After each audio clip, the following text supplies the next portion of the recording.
Spoštovane gledalke, cenjeni gledalci, spet en lep dober dan ali pa dober večer v tokratnem sredinem večeru iz naše tedenske izdaje. Začenja se nova sezona in seveda ste vabljeni, da sredine večere preživljate v naši družbi.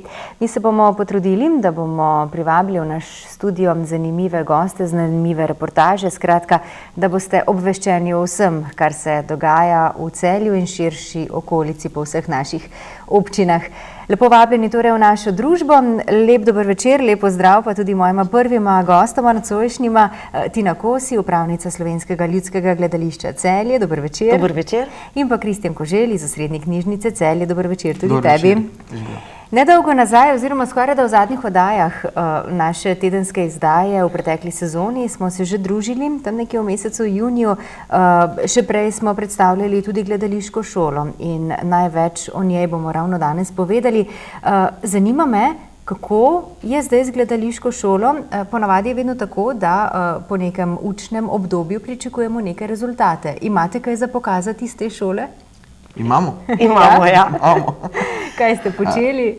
Se pravi, to je bilo neko dobro leto nazaj, sva midva tukaj predstavila s Tino gledališko šolo za mlade, ki je skupni projekt Osrednje knjižnice Celje in Slovenskega ljudskega gledališča Celje. Takrat so bile prijave, bomo rekli, številne.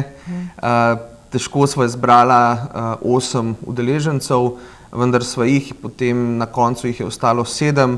In zdaj po nekem letu dela smo tik pred produkcijo, ki bo premiero doživela zdaj v ponedeljek, 12. septembra in potem reprizo 13. septembra obakrat ob 7:30 na Malem odru Slovenskega ljudskega gledališča Celje.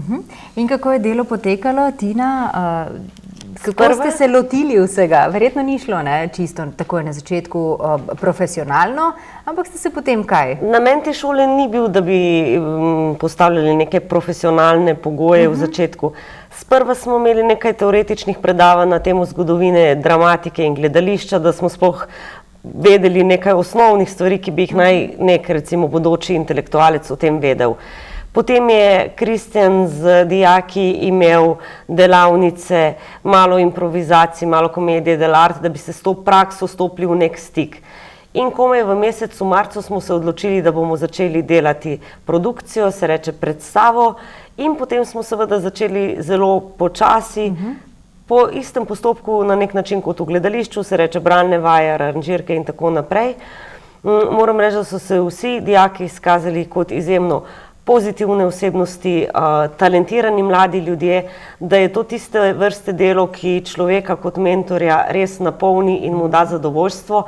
Midva pa naš hišni lektor Jože Volk smo v bistvu tisti, ki smo jih spremljali od teh začetkov do danes in ki tudi mi trije edini vemo, kakšen gromozanski napredek smo v tem času naredili. Tudi tisti, ki so pa do sedaj tako mimogrede malo pokukali k nam, so bili pa tudi zadovoljni.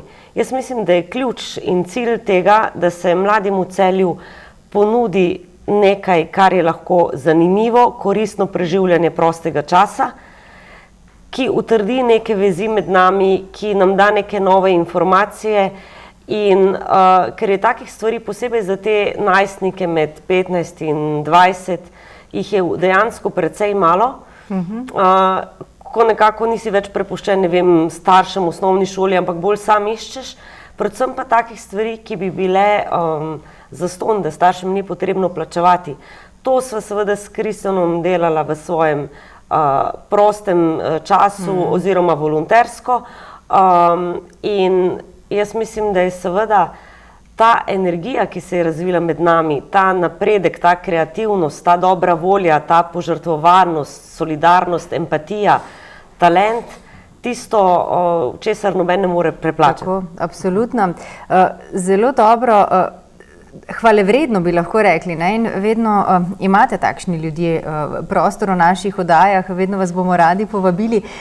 To je torej, Kristjan, tisti glavni namen te šole, kot je Tina že povedala, nekako mladim, ki vstopajo v svet odraslih, ki še pa sicer nimajo toliko izkušenj, da bi se v njem znašli, je izjemno pomembno, da takšne inštitucije oziroma posamezniki pomagate jim nekje učrtati in začrtati neke prave poti, oziroma se tudi konec koncev malo spoznavati stvarmi, ki niso vsakdanje. Ne vem, v gledališče morda težko kdo vstopi, če ga ne pozna, ne? In potem reče rajši, ne, sej rajši ne bom. Ampak če mu na tak način pokažeš odrske deske in predstaviš, je to potem lahko reden gost, tudi na gledaliških predstavah, ne? Absolutno, to je en vidik, ne, tega prav, včeraj smo se pogovarjali na to temo. Midva nisva nikoli šla v to gledališko šolo z namenom, da bi rekli, zdaj vas bomo pa pripravljali na sprejemce, na akademijo, o tem se še niti nismo zares pogovarjali, čeprav nekateri od najnih tudi že razmišljajo o tem in seveda, če bodo prosili za pomoč, jim bova pomagala. Je pa namen seveda ta, ki si ga omenila, in pa seveda tudi še ena druga stvar. Jaz sem pred časom sodeloval na eni konferenci gledališke pedagogike in tam je en igralec, režiser, pedagog iz Birminghama, Chris Cooper mu je bilo ime, poudaril eno stvar. Šolski sistem, ki ga imamo na Zahodu, je pravzaprav sistem, ki v veliki meri vzgaja potrošnika.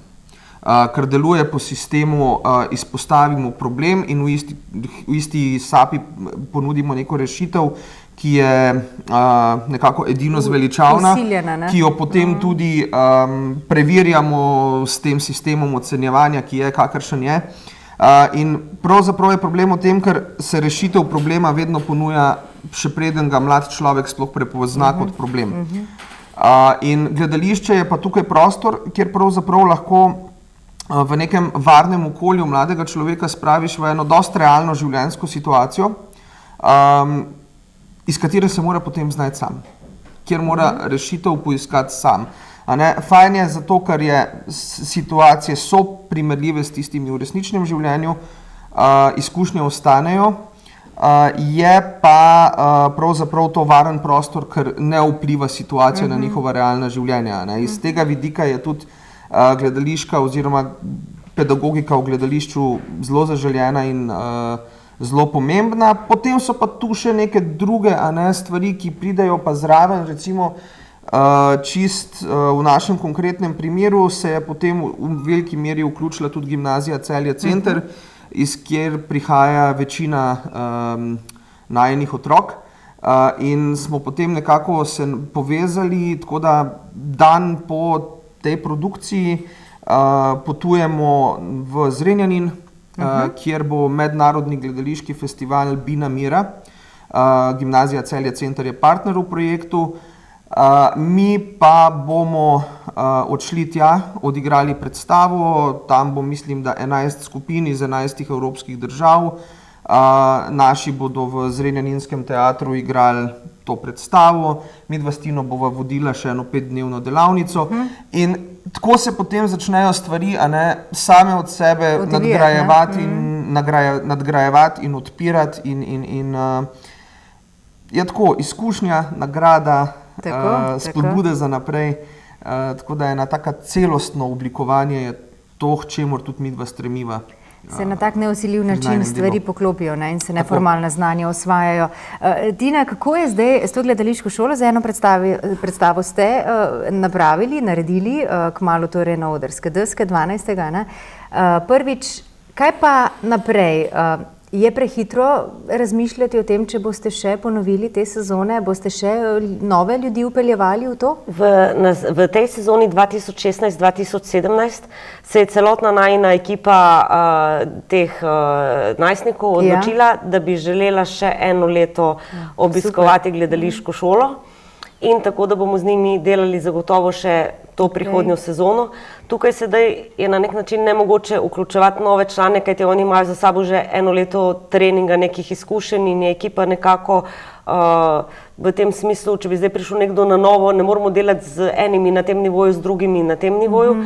Mi dva sva v resnici čez celo leto 2,5 dneva na teden delala z njimi, kadar je bila pa potreba pa tudi več, sploh v tem času junija in potem sedaj septembra, pa kar vsak dan. Zdaj, ker se nažalost ne moreva klonirati, mislim, da je treba pač realno pogledati, koliko tudi mi dva ob najnih rednih službah zmoreva. Tako da v tem letu bomo peljali zgodbo naprej še s to skupino. Potem pa, če bo seveda volja, želja, interes in to pa je seveda zelo možno, da bomo čez eno leto upisovali nove dijake in bomo seveda o tem tudi pravočasno vse obvestili. Tako, zelo dobro, super. Kristjan, daj še za konec povej, kdaj torej predstava, zakaj gre in kje bodo lahko naši gledalke, gledalci videli? Torej, vabimo vas lepo na produkcijo Celjske gledališke šole, ki bo v ponedeljek 12. septembra in v torek 13. septembra, obakrat ob 7:30 uri na Malem odru Slovenskega ljudskega gledališča. Po potrebi, pa smo se že to dogovarjali in bo tudi naknadno sporočeno, pa bomo organizirali še kakšno ponovitev tudi kasneje v oktobru, ko se vrnemo iz Srbije. Tako, super, hvala lepa. Več informacij seveda tudi dobijo na spletnih straneh. Tako gledališča kot tudi knjižnice verjetno, ker je partner v projektu. Tako, na obeh spletnih straneh je, na Facebookih, tako gledališča in kot knjižnice. Tako da informacije so virov informacije zadosti. Je dovolj, super. Kristjan, hvala lepa. Tina, midve pa zdaj tudi še o bolj profesionalni plati gledališča, če se lahko seveda tako izrazim, o abonmajih. Nekaj smo že predstavljali, abonmajsko sezono ravno v mesecu juniju, zdaj se je leta začela, september je tukaj jesenski mesec in kaj bomo lahko gledali še v tem letu, bova še enkrat ponovili, in tudi opozorili morda naše gledalke, gledalce, da se je še čas prijaviti za abonmaje. Res je, naš vpis abonmaja traja od 1. septembra do 16. septembra. V predupisu smo bili zelo zadovoljni, saj smo imeli zelo povišano število odraslih abonentov, kar je prvič po nekaj letih, da je ta trend narastel, tako da to nam izjemno veliko pomeni. In sicer bomo mi sezono začeli s prvo premiero že 23. septembra, to bo na našem Malem odru sodobna ameriška komedija Meglica, ki govori o problemu umetnosti, o trku dveh socialnih svetov, se reče revnega, neizobraženega z visokim akademskim, na primeru neke slike, za katero se ne ve, ali je original ali ne. Ta predstava je, mislim, da primerna za najširše občinstvo in ob njej se bodo zabavali tisti, ki se želijo zgolj sprostitve, kot tudi tisti, ki od gledališča pričakujejo nekaj več.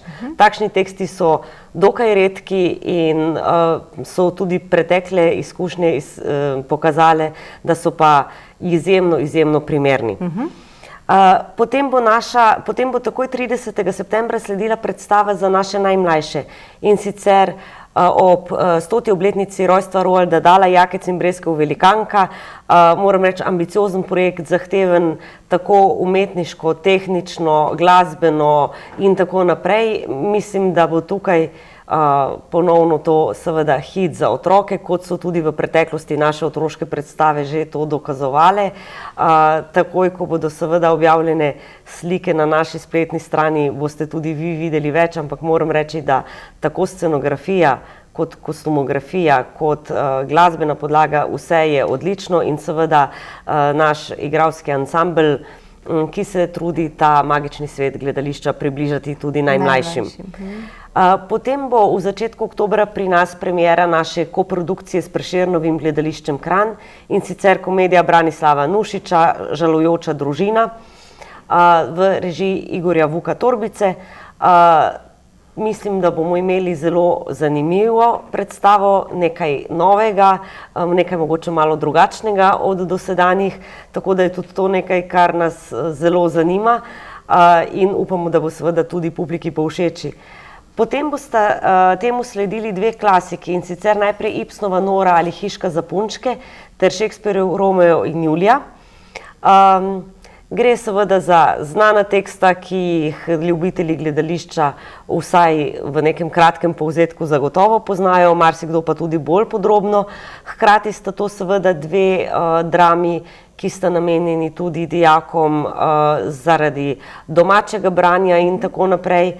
Režirata dva preverjena režiserja in sicer Nikola Zavišić in pa Matjaž Zupančič, ki sta v preteklosti pri nas naredila izvrstne predstave, tako da se tudi tukaj nadejamo, da bodo te dve predstavi prinesli velik umetniški preboj, kreativnost, upam, da tudi kakšne uspehe širše.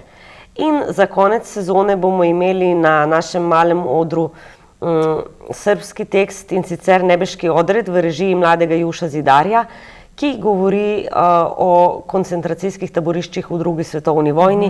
To so teme, ki jih pač ne smemo pozabiti, zanemariti. Mi nekega takega teksta v smislu na temo druge svetovne vojne že zelo dolgo nismo imeli. Hkrati je pa to tekst, ki je napisan tako, da je lahko zmeraj zelo zanimiv tudi za širšo množico občinstva. Se reče, govori o tem, kako nek navaden človek v teh ekstremnih okoliščinah vojne in taborišča sprejme odločitve, za katere si verjetno nekaj let nazaj ni mislil, da bi jih bil pripravljen sprejeti. Se reče, ali je vredno to, da mečem ciklon B v kopalnice, zato da si kupim 3 mesece življenja. Danes si mislim, da ni. V tistih okoliščinah je pa verjetno vsak dan štev. In hkrati je seveda pisano delno tudi kot neka napeta kriminalka o nekem poskusu pobega iz tega, ki je jasno, da obsojen na neuspeh. Skratka, to je ta paket našega rednega programa. Ob tem pa bodo vsi abonenti si lahko, če kupijo abonma, ogledali še avtorski projekt naših igralcev, ki so ga pripravili pod vodstvom Braneta Završana. Ta bo doživel premiero novembra. Gre za igro, za predstavo, ki je zelo povezana z glasbeno-gibalnim gledališčem in kot taka nekaj čisto posebnega za nas.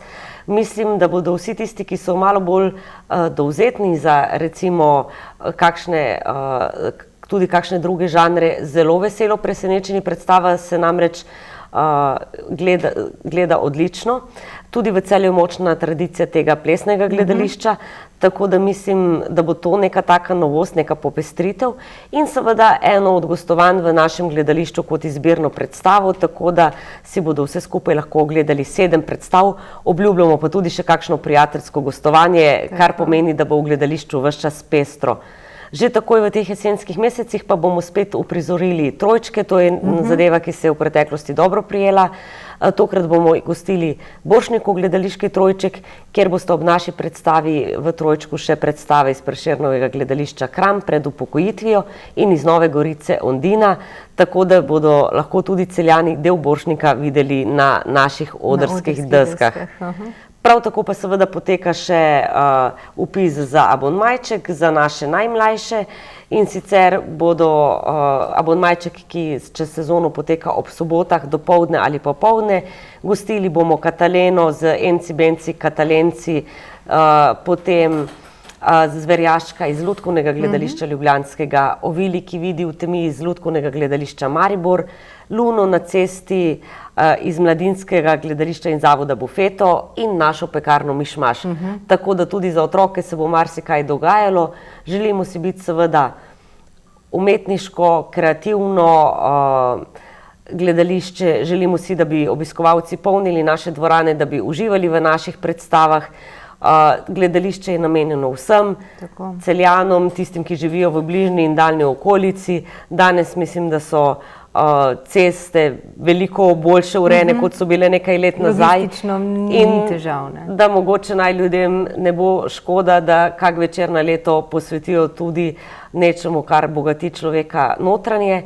Mi pa ob tem seveda nudimo tudi niz popustov, tako za upokojence, dijake, študente, družine z več otroci in možnost plačila na 3 obroke.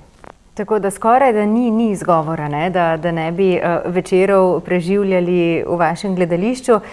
Odlična abonmajska ponudba, kako jo izbirate in vse skupaj smo že povedali seveda že v pretekli naši sezoni. Vas pa povabimo še kmalu, da spet spomnimo, kaj počnete v Slovenskem ljudskem gledališču Celje, tudi s takšnimi zanimivimi projekti, seveda se še predstavljamo, Kristjan. In zanimivo vse skupaj. Velja pa povabilo našim gledalkam, gledalcem, naj se pozanimajo, naj tudi preko spletnih strani, preko socialnih omrežij dobijo informacije. Seveda lahko tudi pokličejo, pridajo osebno tja, oseben stik je še vedno tisti, na čem moramo delati in ga ohranjati. Skratka, informacije so dobrodošle, vabilo, da pridajo v gledališče, pa tudi velja, kaj ne? Res je, vljudno vabljeni. Hvala lepa obema, lepo se imejte in sem prepričana, da se spet kmalu vidimo v našem studiu. Hvala tudi vam. Hvala.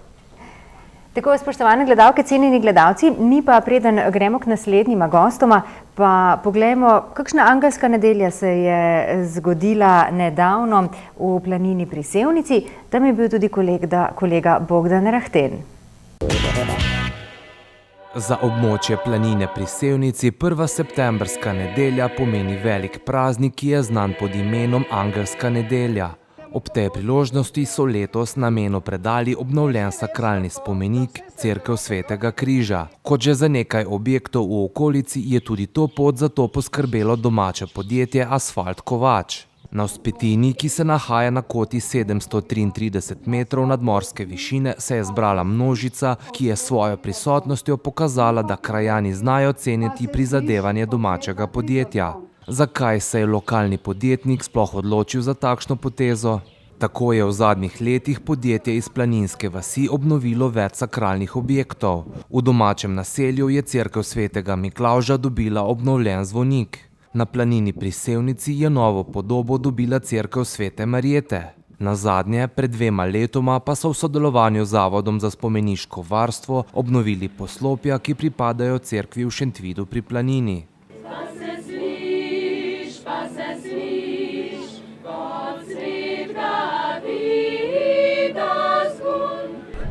Je naše podjetje Asfalt Kovač zelo uspešno in del dobička smo se odločili, da vlagamo v sanacijo kulturno-zgodovinskih spomenikov, kar pomeni v našem kraju pretežno sakralne objekte.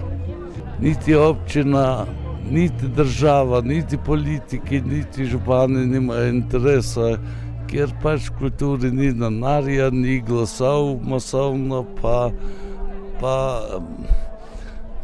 še v centrih večjih težko vzdržujejo, tule pa propadajo cerkve zelo na hitro. Sedaj je na vrsto prišla Cerkev Svetega križa, do katere vodi tudi križov pot, blagoslovil pa jo je župnik Vlado Zupančič. Na tem objektu, če začnem zvonik, pač so nekoč barvali z nekimi barvami, ko so takrat bile, potem pa to začne spuščati, pa propadati. Mi smo pa zdaj obnovili z barvami, ki so danes, to je barva starega bakra. Take barve so večina zvoniki po Dolenjskem in po Gorenjskem. Šentvid pa planina pa u nas smo dali barvo novega bakra. Pa mi je zdaj malo žal, ker se me tale zdi boljša, pa bolj sovpada z ostalimi pokrajinami slovenskimi. Potem smo zvonik seveda mogli sanirati, na končni fazi prebarvati, enako fasado. Nismo nobene pomočni imeli druge, ko omete smo odstranjevali, pa smo gledali, kaj je v vodi. In zdaj, ko župnik neke slike najdu, smo naredili identično cerkev. Žlebovi so novi in vsi ve, pa bo to za naslednjih 50 let mir.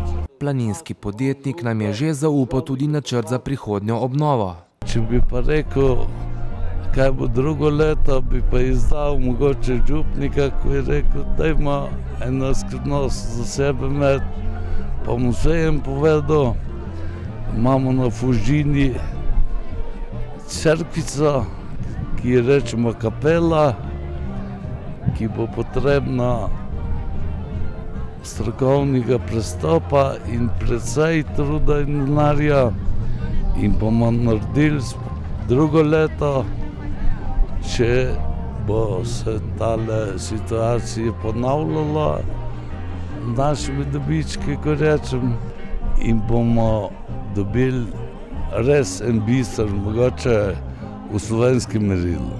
Prireditev je bila toliko bolj slovesna, saj podjetje Asfalt Kovač v tem letu obhaja 10-letnico delovanja. Mi smo imeli težek porod. Takrat, ko sem ustanavljal firmo. Ne.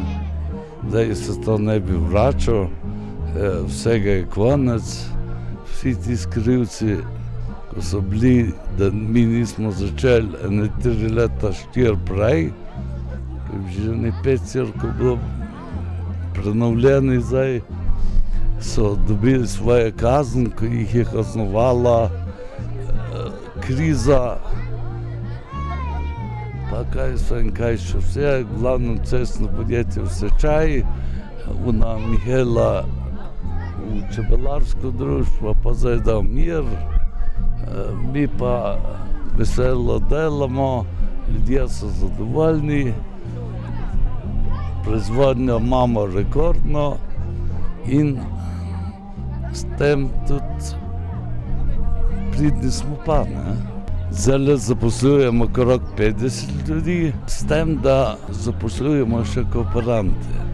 Včasih nekaj več, nekaj manj. V glavnem, če bi to preračunal tisto, kar dobi država z Bruslja, če nekdo zaposli 50 ljudi, bi dobil 50 milijonov. To je pa velik denar. Jaz pa nisem dobil, eno figo nisem dobil. Pa tudi ne čakam nič od države. Za še bolj praznično vzdušje je obiskovalce na krožno vožnjo popeljal cestni vlak, ki se je ustavil tudi pri asfaltni bazi, kjer imajo poseben živalski kotiček oziroma Kovačev konjiček. Po moj hobi imamo rajski vrt, je eksotičen, so papagaji, pa posebne ptice, posebne kure in ti so vsi nekje zaprti. Potem imamo pa hektar odprtega, v katerem imamo tudi kure nesnice ob enem, pa ovce, pa koze, pa zajce, pa pave, pa račke, pa vodomete in to je čudovita zadeva in ima veselje jesti. Angelska nedelja se je zgodaj popoldan nadaljevala in zaključila v trgu Planina z 39. povorko s prikazom starih obrti in običajev. Ja, spoštovane gledalke, cenjeni gledalci, dobrodošli spet nazaj pri nas. Prav luštno se imamo tudi z naslednjima gostoma. Predvsem rujna kapljica je tista, o kateri bomo govorili, no, seveda, kako do rujne kapljice sploh pride. Vinarsko-vinogradniško društvo Vojnik je z nami, oziroma 2 člana, gospod predsednik in pa član upravnega odbora. Gospod predsednik Mirko Kraševec, dober večer. Dober večer. In pa član upravnega odbora Vinogradniško-vinarskega društva Domen Jevšenak. Dober večer. Dober večer. Nekaj bomo danes povedali o vašem društvu. Gospod predsednik, kako dolgo že obstajate? Ja, ustanovili smo naše društvo leta 2003. To je bilo leto, ko je bila starejše, oziroma ljudje se bodo spomnili tiste suše, vročine, celo poletje je bilo brez dežja. Ampak, ker smo govorimo o vinogradništvu pa o vinu, vinoletnik 2003 je eden najboljših. Res? Ja, seveda, ravno zaradi tistega vremena, ogromno sonca je bilo, malo dežja in pa, kar je zelo pomembno, malo bolezni na trti. Ja, tako da smo takrat, tisto leto, vinogradniki res pospravili vrhunsko vino smo ga pripravili. Ja. Zelo dobro. Rekli ste sonce, malo dežja, dobro, bolezni tako ali tako nikdar niso priporočljive. Kaj da sonce vinu? Sladkobo oziroma grozdu? Zakaj je sonce tako pomembno za vino? Ja, trta je rastlina sonca. Ona izredno rada ima sonce. Se pravi, več je sončnih dni oziroma ur, slajše je grozdje. Pač toplota, svetloba, asimilacija v trti, ki se dogaja, je pač pogoj za dobro kvaliteto več sončnih dni, več slajše vino ali pa grozdje. Tako, vsi procesi potem, ki se dogajajo v grozdu, bolj delujejo, so bolj uspešni. Kar se tiče pa bolezni, pa seveda, če ni vlage, da je samo sonce, se pravi, so lepi sončni dnevi, z malo rose po noči, potem je manj pogojev za razvoj teh glivičnih bolezni. Tako, ki najbolj uspevajo ravno v vlagi. Oidi. Žal pa zdaj v jesenskem času pa smo skoraj nemočni pri zatiranju gnilobe. To je pa botritis. Čas tik pred trgatvijo smo, škropljenja ne pridejo več v poštev, slabo vreme pa zelo, zelo negativno vpliva na, oziroma pozitivno vpliva na gnitje. Ravno na tisto, kar ne bi smelo. Kar ne bi smelo, mi pa nič pravzaprav ne moramo narediti. Tako da so bile letine, ko nismo nič trgali. Je enostavno, domen 2 leti, 3 leti nazaj, smo, to je 90% je zgnilo grozdja, že na trti sami. In nimaš kaj narediti, ne? Ne, ni pomoči. Letos bo kako? Letos kaže zelo dobro, lepo dozoreva grozdje. Imeli smo velike probleme z peronosporom, z oidijem, to smo nekako rešili. Se pravi, botritis, ki pa zdaj prihaja, skupaj vzporedno z zrelostjo grozdja, tik pred trgatvijo. Tu pa bomo še videli, da so napovedani lepši sončni dnevi, to je izredno dobro za grozdje, za trto. Se pravi, do zadnjega dne, do tik pred trgatvijo še lahko vreme vpliva, ne?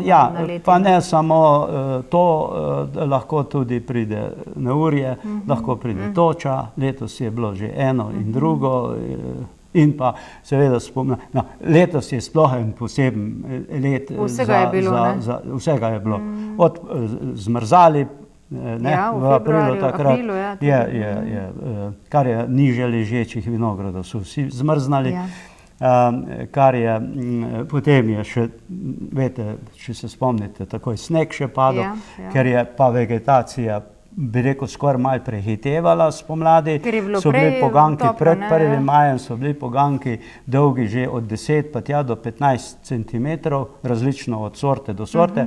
To je popolnoma neobičajno.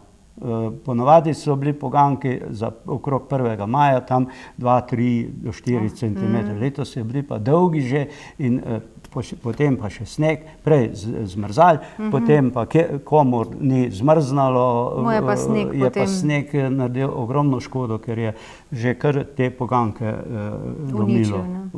Ker je teža snega.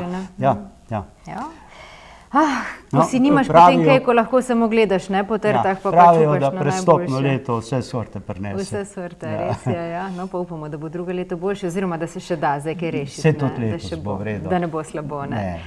Domen, vi pa 170 članov, tam nekje smo se prej pogovarjali, o vašem društvu, tu nekje. Malce več, 170. 170 članov, no vse seveda nekaj bolj aktivnih, drugih manj aktivnih. Ampak moram reči, da v društvu imamo lepo porazdeljene funkcije. V samem upravnem odboru imamo dejansko razdeljeno, kaj kdo počne, zakaj je kdo zadolžen. Seveda zdaj mislim, da ni primerno, da bi kogarkoli posebej izpostavljali. Vsi tisti, ki smo v društvu, smo pridni, posebej še v upravnem odboru. Tako da resnično imamo vsak svojo funkcijo, od kulture do zabavnih programov, do turističnih programov, potem do kletarjenja. Namreč moram povedati, da naše društvo je dejansko zelo, zelo aktivno. Poleg tega, da imamo čez leto veliko prireditev, to bomo potem z gospodom predsednikom malce opisala, delujemo tudi na drugih področjih, delujemo ogromno na področjih združevanja z ostalimi društvi, namreč premarsikatero društvo iz Vojniškega koristi naše vino, Imamo vino Vojničan, imamo vino, pridelamo vino, pripravimo vino za prijatelje občine Vojnik. Skratka, ogromno imamo tega dela, kjer povezujemo samo občino, sama društva v občini. Skratka, v združevanju je prihodnost. Tako, absolutno. In tudi mlade privabljate v vaše društvo. Imate kaj mladih oziroma jih navdušujete za to?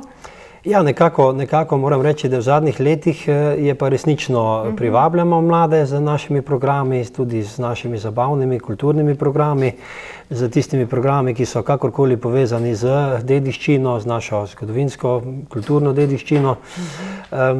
Skratka, to nam je tudi cilj in tu tudi apeliram na mladi rod, da se pridružijo našemu članstvu. V vinogradniškem društvu se imamo zares lepo, pa ne le to, da je samo lepo, ogromno se naučimo, ogromno poskrbimo za tisto našo kulturno dediščino, kajti Slovenija kot vinska dežela je na tem evropskem zemljevidu zelo pomembna, bolj kot bi si kdorkoli mislil. Pa tukaj ne smem pozabiti predvsem na naše okolje, torej naše vojniško okolje, je posebej pomembno, namreč moram izpostaviti območje čerešnice in pa to vinorodno pogorje čerešnic. Njegova zgodovina, bogata zgodovina sega že v srednji vek. Povezava cesta Čerešnice do Kartuzije je imela poseben pomen v tem evropskem prostoru. Kot vemo, za Kartuzijo vemo, kako zelo pomembna je bila v zgodovini. No in seveda temu primerno tudi pogorje Čerešnice, ki spada v naš vojniški okoliš, podokoliš, kakorkoli že, naše vinorodno okolje. In tukaj mogoče prav, da izpostavim eno zelo pomembno sorto, ki je žal zdaj je nimamo več, jo intenzivno tudi iščemo, če bi še jo našli v katerem od naših čerešniških vinogradov. To je kavka. Je pa za evropski prostor zelo pomembna, gre za črno vino, za odlično črno, zelo aromatično sorto, ki je tudi, bom rekel, evropsko, če nam to uspe najti, smo še daleč do tega, to je treba povedati, ampak če nam to uspe najti, hkrati tudi ohraniti, smo naredili veliko stvar za naše bodoče rodove. No kako pa recimo je s sortami? S katerimi sortami recimo je posejano vojniško območje, vojniški vinogradniški okoliš? Kaj najdemo recimo pri vas? No, v vojniškem območju najdemo čisto različne sorte, ki so pravzaprav nekako prepoznavne za Slovenijo, sploh za ta štajerski del, seveda teh primorskih sort ne najdemo. Tukaj čeravno v čerešnicah tudi najdemo primorske sorte, čerešničani so jo v preteklosti poimenovali kar čerešniška črnina. Gre pa za eno črno sorto, ki je bila v preteklosti prinešena iz primorskega okolja. In tukaj odlično uspeva. Sicer pa najdemo od rizlingov do sauvignonov, do šardonejev, do skratka bele sorte, bolj ali manj vse te, ki so poznane za naše štajersko območje. Od črnih sort pa poleg ostalih, ki so poznane, modrih pinojev, frankin, cvajgeltov, tako tudi tole, ki sem jo prej omenil, pravimo čerešniška črnina, sicer pa gre to za refošk, ki je bil prinešen iz tržaškega okolja v preteklosti, seveda potem malce spremenjen z tem različno prevzgojo in danes odlično uspeva v čerešnicah in tudi naša kapljica, ki so imenovani, še danes jo imenujejo domačini čerešniška črnina, je bila v preteklosti zelo poznana daleč naokoli. No, super. S katero pa se mogoče najbolj ponašate, čeprav težko je zdaj izpostaviti verjetno katero, ne? Ampak recimo, katero sorto pa najbolj unovčite? Ja, znane sorte so seveda laški rizling, to je priznana, iskana sorta, potem je šardone, bi rekel, vrhunsko vino tudi, sauvignoni so čudoviti na tem področju, na Štajerskem na splošno, krasni sauvignoni zrastejo in dozorijo. Potem od belih sort pinoji so beli pino,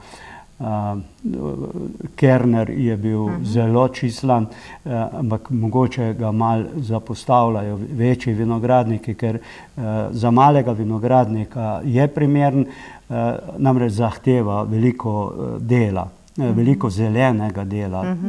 Vinogradniki vejo, kaj to pomeni, zelena dela. Treba je ubirati zalistnike, treba je privezati, treba je...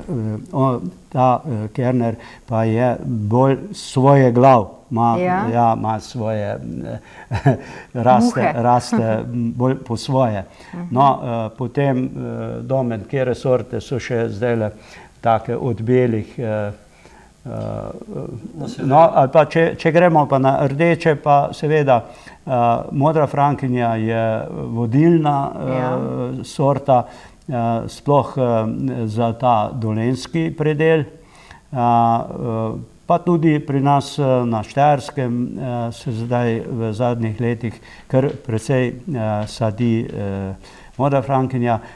Moram reči, da je modra frankinja vino, ki ga strokovnjaki in vse analize, ki jih delajo, kažejo, da je to vino eno najbolj zdravih za pitje. Zdravo, seveda, v mejah. Deci, 2 deci modre frankinje popiti na dan, to je tako, kot bi vzeli ne vem koliko tablet, ampak tablete so tablete, vemo. To je pa naravno zdravilo. Pi malo, pi dobro, je vaš moto, slogan. Pi malo, pi dobro. No, se pravi, modra frankinja je ena teh. Poleg tega pa rdeče sorte še so tudi Zweigelt, to je ena novejša sorta, zelo rodna, zelo kvalitetno vino se da iz njega narediti. No, pa modri pinot, domen, pa je kar dovolj teh rdečih sort, belih je pa še več kot rdečih. In ker ravno govorim o sortah, ki pač rastejo in čudovito uspevajo na tem našem področju ali pa nasploh vinorodna dežela Štajerska, se pravi Slovenske Gorice, Haloze in tako naprej. Mislim, da ne bo preskromno reči, da so to vina, da se pri nas skletarimo, pridelamo vina, ki so v samem vrhu v svetu. Ni to samohvala, to so dejstva, kajti naši večji vinarji se pojavljajo v Londonu, v New Yorku, na teh ocenjevanjih, na teh druženjih, teh svetovnih. In dosegajo lepe rezultate. In dosegajo vrhunske rezultate. Tisti, ki pa pokušamo ta vina s kozarčkom v roki, pa tudi lahko iz prve roke rečemo, da so v resnici ta vina, štajerska vina ali pa slovenska vina. Slovenska, izjemno kvalitetna. To se mi zdi, da v zadnjih letih se čedalje bolj poudarja in govori, tako da mislim, da država, malo vas pa že spoznava, da dejansko veste, kaj delate, da imamo pri nas res izjemne vinorodne okoliše, ki jih znate dobro, kako ne rečem, malo pocrkljati, da potem res dajo tista najboljša vina. Ampak država je tista, ki bi lahko ogromno naredila za vinogradništvo, z raznimi subvencijami, z spodbujanjem. Predvsem pa problem pri vinogradnikih je cena. Cena vina absolutno ne pokriva stroškov dela. Vi danes dobite tam za €1, za €1,50 dobra vina. Ljudje ponujajo, ker za višjo ceno ni kupca. Tako da z to ceno se pa vinogradništvo nikakor ne pokriva strošek. Domen, ste še vi kaj želeli? Mogoče, da se navežem na tole, kar je gospod Mirko omenil. Tukaj gre predvsem težava razdrobljenosti slovenskih vinogradnikov. Pravzaprav zahvala našim društvom, ki vendarle povezujejo vinogradnike, člane. Mislim, da pa pri samem trženju, ne nazadnje je trženje zelo pomembno, ne, tisto zdaj ljubiteljsko, seveda vsi to radi delamo. Ampak vino je treba potem nekam spraviti tako, tudi. Nekateri imajo malo več, je pa treba potem najti način, kako zdaj to prodati in tukaj mislim, da je premalo, v Sloveniji nasploh je premalo povezovanja, predvsem na Štajerskem, medtem ko Dolenjci, Primorci imajo to že malce bolj urejeno. Treba je enostavno nekomu to prepustiti, ki zna delati, treba je ponuditi vino in jaz sem prepričan, da bi v nekaj letih se tudi sama cena na boljše oblikovala. S tem, da slovenski vinogradniki, štajerski kmetje, ki imajo vinograde v lasti, mogoče tudi malce premalo zaupajo temu, da bi pa vendar nekdo lahko, a veste, zdaj se ustvarja neka interna domača konkurenca, vsak želi vino prodati, ceno spusti za to, da se ga... Ja, na jesen je treba sprazniti posode, bodi si sode, cisterne in pravzaprav, če bi to bilo nekako urejeno, če bi nekdo za to skrbel v nekih združenjih, bi bilo lažje. Navezujem na to seveda drugo stvar, da pa tujina vina na drobno ne vzame, tujina vzame vina samo v večjih količinah, torej ogromno odkupnih v zadnjih letih je Kitajska, Amerika, Avstralija, oni glede na stroške prevoza seveda ne morejo vzeti par hektolitrov, bojo vzeli par tisoč litrov. Kjer pa vi ne morete konkurirati, oziroma z našo majhnostjo, je težko, tako potem to... Ja, no pa upamo, da se bo na tem področju kaj uredilo. Zato so društva, zato je dobro, da se povezujete v društva, zato je fino, da vsak vinogradnik pride kot član k vam, ker dejansko tukaj najbolj veste in nekako iščete skupaj rešitve, več glav, več ve. Zato so tudi pomembne prireditve. Zdaj bomo nekaj o teh še povedali. Rekli ste, da predstavljate vinogradniško dejavnost mladim, da se povezujete seveda z raznimi društvi, da v vaši občini, v okolici res delate na tem družabnem področju in območju in prav je, da se tudi na tak način predstavite ljudem. Vinogradništvo je pri nas že poznano toliko in toliko let, res je visoka in dolga tradicija tega. To je nekaj, na kar moramo biti ponosni. To je konec koncev del naše kulturne dediščine in prav je, da ga peljemo naprej. No, verjetno bomo vsak nekaj povedal o tem, Domen je bolj na kulturnem področju, pa tudi na splošno vse obvlada. Ampak namen ustanovitve društva v glavnem je bil učenje, pridobivanje znanja pri pridelavi grozdja. In pa ne boste verjeli, kaj še, od vsega začetka, od začetka, ko smo društvo ustanovili, mi veliko pozornosti posvečamo kulturi pitja. Kulturi pitja. Ljudje imajo vse sorte mnenje, to so pa tisti, ko pijejo, to so pa tisti pijanci, to so to pa ono, ampak če dalje bolj spoznavajo, da smo pravzaprav mi tisti, ko bi radi preprečevali nekomu, ko ni nikoli še v vinogradu bil, ampak hodi pa po svetu pa pijan. Pa pije. Mi pa skozi poudarjamo, pi malo, pi dobro, pri vsaki jedi oziroma pri kosilu popij kak kozarček, predvsem pa z prijateljem v pravi družbi popij kozarček. Tako bo kapljica še bolj sedla dobro. Domen, na hitro še v kulturnem področju, kako se povezujete? Ja, povezujemo se na večjih področjih, kot sem že prej omenil, čisto na kratko čez leto, od tega, da obiskujemo redno sejme, kot je Agra v Gornji Radgoni. Tam moram povedati tudi, da je ravno naš predsednik že nekaj let zapovrstjo dobitnik zlate medalje, vin posebnih trgatev. Ne bomo zdaj kolikokrat, ker je resnično že velikokrat. Potem posebej primerna, pomembna za nas je jesen. Zdaj smo že začeli s postavitvijo našega klopaca v Vojniku. To je bilo pred nedavnem, smo ga postavljali. No, zdaj seveda se začne vinska trgatev. To je velika prireditev, ki jo imamo 24. septembra, torej v soboto 24. septembra. Na prireditvi ni vstopnine, tako da lepo vabljeni vsi. Bogat kulturni program, seveda pobiramo grozdje za naše vino, društveno vino Vojničan. Podeljujemo nagrade za največji grozd, za najlepši in tako dalje, najbolj sladek grozd, skratka veliko je teh stvari.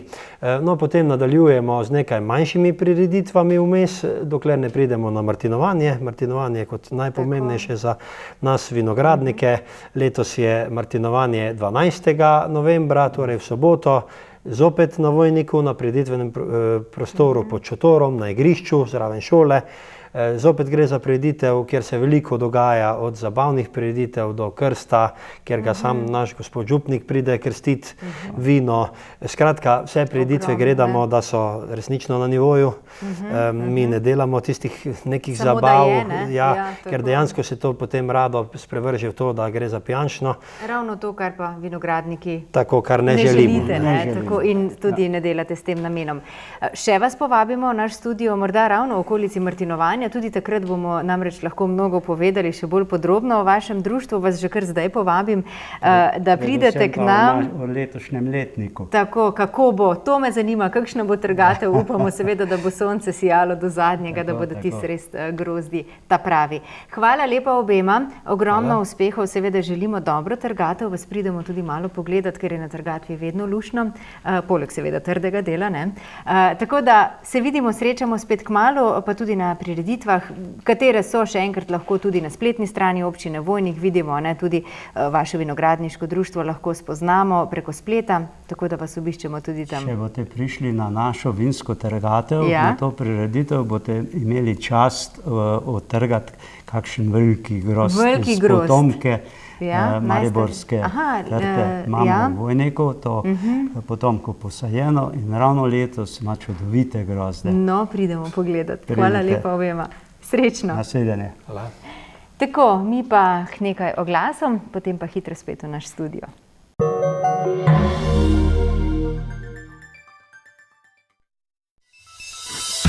Gradite, prenavljate, strokovnjaki iz Cinkarne svetujejo. Kako pravilno lepiti keramiko? Pri polaganju keramike razmere niso vedno enake, zato je potrebno s prstom preverjati nastanek kožice na površini nanesenega lepila. Lepilo nanesemo na toliko površine, kolikor ploščic lahko v tem času prilepimo. Za optimalne rezultate lepljenja svetujemo uporabo lepila Nivedur iz Cinkarne Celje. Za še več brezplačnih nasvetov in gradbenih nakupov na klik, obiščite spletno trgovino www.cinkarna-gradnja.si.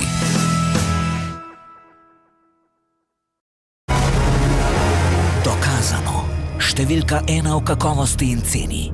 Novi Tucson že od 19.990 €. Hyundai. Ne zamudite izredne priložnosti. Do 70% znižanje pohištva zaradi ukinitve programa v Tripexovi prodajalni Drolc.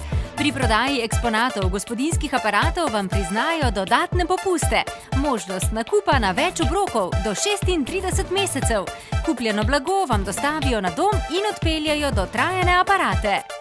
Ta teden v Tuševem letaku prekajena rebra 33% ceneje in pivo Zlatorog po nori ceni 66 centov. Tuš, vaš slovenski trgovec. Predstavljamo vam novost v mestu.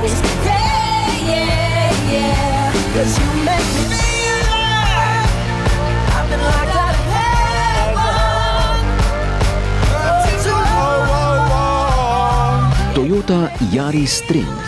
Omejena serija.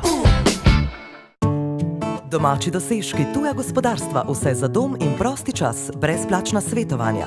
MOS, Mednarodni sejem obrti in podjetnosti. Celjski sejem od 13. do 18. septembra. Spremljajte program televizije Celje na kanalih 673 Siol TV, 271 Telemach, 152 T2 in 306 Amis TV.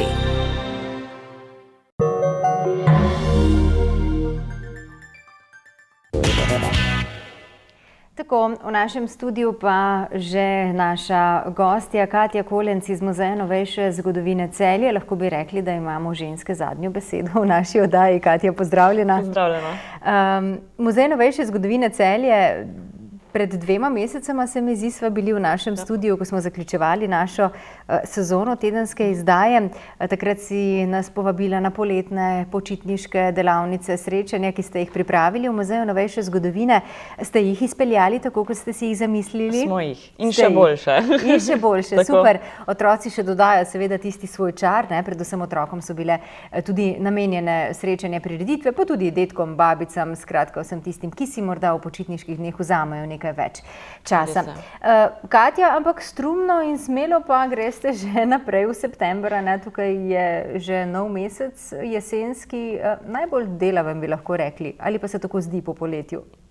Bi lahko rekli, da je najbolj delovnem. Seveda, novo šolsko leto, potrebno je bilo pripraviti nove programe. Predvsem tisti, ki nas poznajo, vedo, da v novem šolskem letu vedno pripravimo glasbene sobotnice in tudi pester program na Hermanovem odru. Seveda tudi letos je temu tako. Prvi predstavi bosta v oktobru, tako da mogoče najboljše, da spremljajo naši gledalci vsebino in sam cenik na naši spletni strani ali pa Facebook strani. Ampak seveda smo pripravili tudi marsikaj drugega za mesec september. Par dni je že za nami, tako da že nekaj stvari smo odprli in pripravili na ogled obiskovalcem. Že s 1. septembrom smo začeli na Trgu celjskih knezov, smo skupaj z Zgodovinskim arhivom Celje ter pa rokometnim klubom Celje Pivovarna Laško odprli razstavo, ki smo jo poimenovali po znanem celjskem vzkliku Celje, Celje. Seveda gre za razstavo ob 70. obletnici rokometa v Celju. Prikazuje zgodbe tako strani igralcev kot strokovnih delavcev, kot pa seveda nepozabne spomine prav navijačev Florjanov. Zanimiva razstava, ki je bila pa pripravljena prav z namenom obeleževanja rokometa v Celju. Naslednji dan smo odprli občasno razstavo ob 11. mednarodnem folklornem festivalu Celja do Žalca. Smo pripravili 32 slik je na ogled v našem muzejskem prostori, ter pa tudi lutke narodnih noš. Tako smo veseli, da smo lahko z medkulturnim društvom Celja do Žalca sodelovali in Zavoda za razvoj mladih in pripravili to pestro razstavo, ki bo pa na ogled do 11. septembra. Seveda tudi ne smemo pozabiti na malo resnejše vsebine oziroma na starejšo ciljno populacijo in za te pripravljamo ponavadi kavarniške večere. V septembru bosta 2, prvi bo 8. septembra, se pravi jutri, že ob 18. uri. In vabim vse, da se nam pridružijo na predavanju Joea Valenčiča, Slovenci v ameriški kulturi. Joe Valenčič je Slovenec, ki pa že več kot 20 let živi v Clevelandu v Ameriki in se ukvarja z raziskovanjem slovenskih naselbin v Severni Ameriki. Na predavanju bo skozi slike, glasbe in video predstavitve prikazal uspešne Američane, ki so pa seveda slovenskega rodu, ki so svojo kariero zgradili v sferah umetnosti, glasbe, filma, so mogoče avtorji ali športniki, ali tudi voditelji slovenske kulture čez lužo, tako da zanimivo predavanje, ki smo ga pa skupaj z Zgodovinskim društvom Celje pripravili. Drug kavarniški večer, prav tako izredno zanimiv, bo pa 21. septembra ob 18. uri. Tokrat v goste prihajata svetovno znana popotnika, če smem tako reči, Tomo Križnar in njegova žena Bojana Pivk Križnar. To predavanje, pogovor smo pripravili ob naši razstavi Herman Lisjak Vodi po vodi in smo ga poimenovali ta večer tudi Kaplja čez rob, ker na vsezadnje tudi sovpada z njunim delom. Pogovarjali se bomo o posledicah klimatskih sprememb in o dostopnosti oziroma nedostopnosti pitne vode v državah tretjega sveta. Tako da je izredno zanimiv večer in zelo veseli nas, da se je gospod Križnar odzval našemu povabilu in da je našel čas tudi za naš muzej. Tako. Seveda novo šolsko leto, namenjeno v septembru, in mislim, da se ga najbolj ali najmanj, ne vem, najbolj veselijo prvošolci. Seveda na njih tudi mi nismo pozabili, zato jih 15. septembra ob 17. uri vabim v naš muzej na muzejsko srečanje za prvošolce. Na ta način jim želimo tudi z prvimi koraki v septembru, tako v šolske kopli, tudi predstaviti slovensko kulturno dediščino in vsebine, ki jih pa v našem muzeju nudijo in katere si lahko tudi pri nas popestrijo popoldanski čas. Vodili jih bomo po naših otroških razstavah, seveda se bodo ustvarjali in nazadnje se družili in mogoče spoznali s Hermanom Lisjakom tisti, ki ga še ne poznajo. Tako da ja, pester september, vsekakor pa ne smem pozabiti na otvoritev nove občasne razstave 14. septembra ob 18. uri. Tokrat bomo otvorili razstavo Razvojnega centra Celje. Na njej bo prikazana zgodovina in zanimivi arhitekturni in projekti načrti, ki pa v Celju niso bili izpeljani. To razstavo so poimenovali Vizija, izziv, iluzija in bo na ogled vse do konca septembra. Da kar nekaj dogodkov, mislim, da sem jih zdaj kar veliko povedala. Ogromno za popočitniški mesec. Tako, da si gledalci spremljajo naše vsebine, pa na naši spletni strani in Facebook strani se trudimo, da jih dosti pogosto obveščamo o naših aktivnostih. Da ste ažurni, da vabite tudi na tak način. Lepo, dobro, pestro in zanimivo, torej leto se obeta, vse do konca leta, seveda Katja bova vsak mesec predstavili, kaj se dogaja pri vas v mesecu septembru, kot si povedala, bo pestro in zanimivo. Dobro je upeljati ta jesenski mesec vse vaše vsebine, ki jih pripravljate, tako vneto, tako zvesto, za širši krog ljudi, predvsem pa tudi za najmlajše, kar je izjemno pomembno, da že najmlajše nekako uvedemo v to, da znajo ceniti tako našo dediščino, kot da se znajo obnašati v naši sedanjosti, konec koncev, da znajo videti stvari, ki so okoli nas. To je, se mi zdi, izjemnega pomena. Hvala lepa za danes. Mesec verjamem, da bo hitro naokoli, zato seveda že kar vabljena kmalu spet v mesecu oktobru v naš studio. Tudi takrat bo prijetno jesensko in pa obilom uspehov ob izpeljanju vseh teh dogodkov, ki si jih omenila in na katere si nas povabila. Hvala. Srečno. Tako, drage gledalke, cenjeni gledalci, to je bilo vse, kar smo danes pripravili za vas v tedenski izdaji. Seveda pa nismo pozabili tudi na upravno enoto Celje. Tudi tokrat je z nami načelnik upravne enote Celje, Damjan Vrečko. Kakšen je postopek za ustanovitev, registracijo društva in izbris društva iz registra društev? Kakšne so upravne takse? Društvo je prostovoljno, samostojno in nepridobitno združenje, ki ga ustanoviteljice oziroma ustanovitelji skladno z zakonom o društvih ustanovijo zaradi uresničevanja skupnih interesov. Društvo si samo določi namen in cilje, dejavnost oziroma naloge ter način delovanja. Odločitve o upravljanju društva pa neposredno ali posredno sprejemajo članice oziroma člani društva. Društvo lahko ustanovijo najmanj 3 poslovno sposobne fizične osebe oziroma pravne osebe. Ne glede na to, pa gospodarska družba ne more ustanoviti društva, ki ima v temeljnem aktu določeno dejavnost, ki je gospodarska družba opravlja kot svojo dejavnost. Ustanovitelji na ustanovnem občnem zboru sprejmejo sklep o ustanovitvi in temeljni akt društva ter izvolijo zastopnika društva. Zahtevo za registracijo društva poda zastopnik društva pri upravni enoti, kjer ima društvo sedež. Vlogi pa mora priložiti zapisnik ustanovnega zbora, en izvod temeljnega akta društva in tukaj naj povemo, kaj mora takšen temeljni akt društva določati. Ime in morebitno skrajšano ime in sedež društva, torej izbrani kraj poslovanja. Namen in cilje delovanja društva, dejavnost oziroma naloge društva, pogoje in način članjevanja ter prenehanja članstva, pravice in obveznosti članov, način upravljanja društva, zastopanje društva. V primeru 2 zastopnikov naj povemo tudi način zastopanja in meje njunih pooblastil za zastopanje. Nadalje, financiranje društva in način izvajanja nadzora nad razpolaganjem s premoženjem društva ter nad finančnim in materialnim poslovanjem društva. Način zagotavljanja javnosti dela društva. Način sprejemanja sprememb in dopolnitev temeljnega akta. Način prenehanja društva in razpolaganje s premoženjem v takem primeru. S temeljnim aktom lahko društvo uredi tudi druga vprašanja, pomembna za upravljanje in delovanje društva.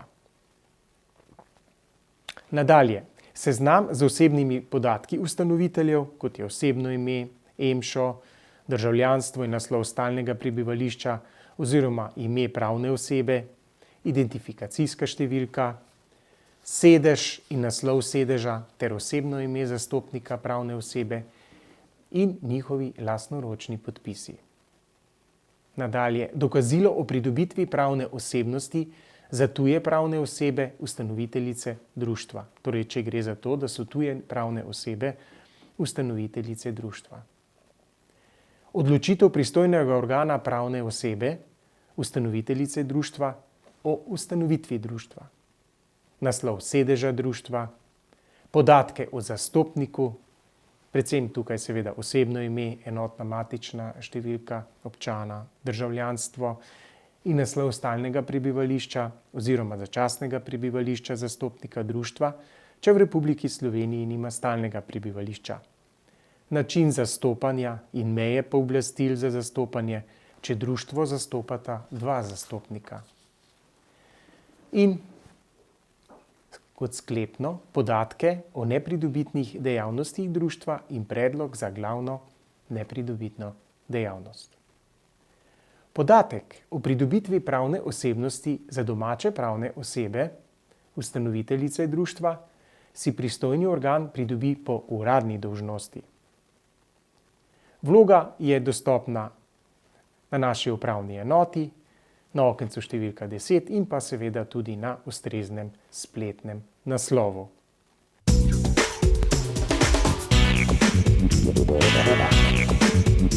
Thank you.